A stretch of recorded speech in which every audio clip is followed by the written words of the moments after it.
আসসালামু আলাইকুম, welcome back to my new blog. আবারও একটি নতুন ব্লগ নিয়ে হাজির হয়ে গিয়েছি আপনাদের সামনে। সবাই কেমন আছেন? আশা করি সবাই ভালো আছেন। চার দেওয়ালের মাঝে বন্ধ থাকতে থাকতে ছাদে গেলে চারিদিকের প্রাকৃতিক পরিবেশ এবং মনোরম দৃশ্যগুলো দেখে মন যেন ভরে যায়। তা আজকে বিকালবেলায় একটু ছাদে গিয়েছিলাম ঘোরাঘুরি করার জন্য। যদিও ছাদের কাজ বা বাসার কাজ কোনোটাই কমপ্লিট হয়নি, তাই রেগুলারলি যাওয়া হয় না। তো আজকে হুট করেই মনে হলো যে একটু গিয়ে ঘুরেই আসি। তো এই সব দৃশ্য দেখে মনটা এত ভালো হয়ে গেল, ভাবলাম আপনাদের জন্য কয়েকটা ক্লিপ নিয়ে আপনাদের সাথে এই আনন্দঘন মুহূর্তটা শেয়ার করে দিই। তো দেখতেই পাচ্ছেন আমাদের বাসার ছাদ থেকে আশেপাশে অনেক দূর পর্যন্ত দেখা যাচ্ছে এবং কতই না সুন্দর এই দৃশ্যগুলো। তো যেহেতু বাসার কাজ কমপ্লিট হয়নি, তো সাইড দিয়ে ফাঁকা রয়ে গেছে এবং সিঁড়ির সাইড দিয়েও ইট গাঁথা হয়নি, তাই বাচ্চাদেরকে নিয়ে এসে যে খেলার জন্য ছেড়ে দিব ওই রকম পরিবেশ এখনও হয়নি। তাই ওদেরকে ছেড়ে দিলে ভয়ে ভয়ে থাকা লাগে কখন ওরা ছাদের কোনায় চলে যাবে বা সিঁড়ির দিকে চলে যাবে, পড়ে যাবে। তাই মূলত যাওয়া হয় না।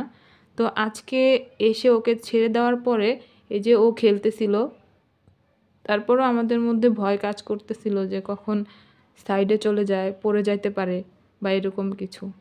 তো ওকে ছেড়ে দিয়ে পাশেই থাকছিলাম যাতে দূরে বা ওয়ালের কাছে চলে না যায়। ও তো ছাড়া পেয়ে অনেক আনন্দে খেলাধুলা করলো কতক্ষণ। আমরা এর মধ্যে কিছুটা ক্লিপ নিয়ে নিলাম। আমাদের বাসা থেকে প্রায় অনেক দৃশ্যই দেখা যায়। এদিকে এই সাইডটাতে ইপিজেড আছে, তো ইপিজেডের প্রায় অনেকটা দৃশ্য ধারণ করা যায় আমাদের ছাদ থেকে। তো এই যে বাবু মনের মতো করে খেলছে। ওর খেলা মানেই জামা কাপড়ে ময়লা লাগাবে। এই যে কতগুলো এরকম থ্রেড পাইপের ভিতরের অংশটাকে কালেক্ট করে ও মাঝখানে রেখে ওটা দিয়ে রাউন্ড রাউন্ড এরকম ঘুরতেছিল আর খেলতেছিল। মোটামুটি সময়টাকে ও ভালোই এনজয় করেছে। আমার বোন আর আমি গিয়েছিলাম। আমার ছোটো ভাই ঘুমাচ্ছিল বলে ওকে আনা হয়নি।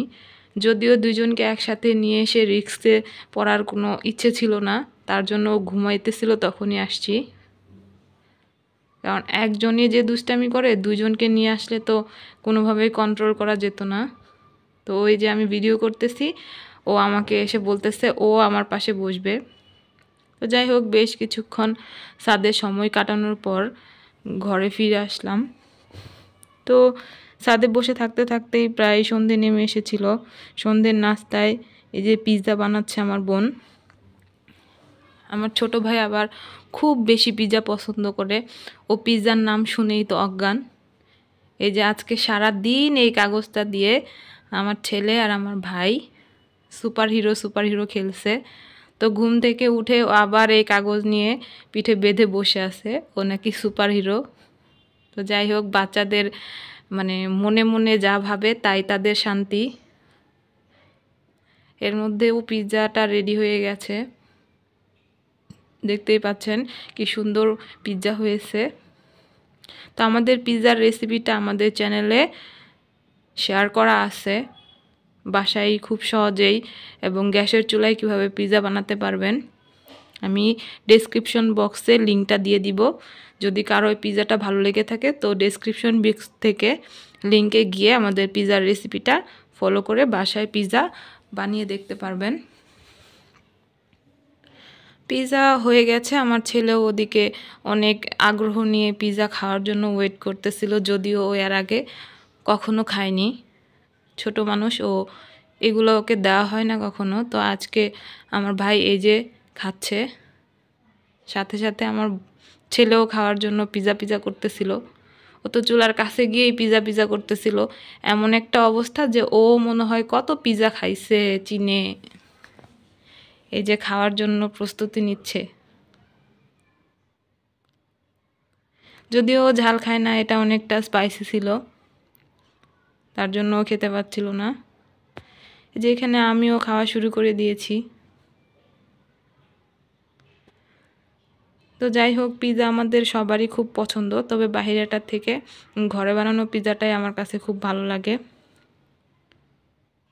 এই যে মামা ভাগ্নে দুজনেই দুই জায়গায় বসে পিৎজা খাচ্ছে।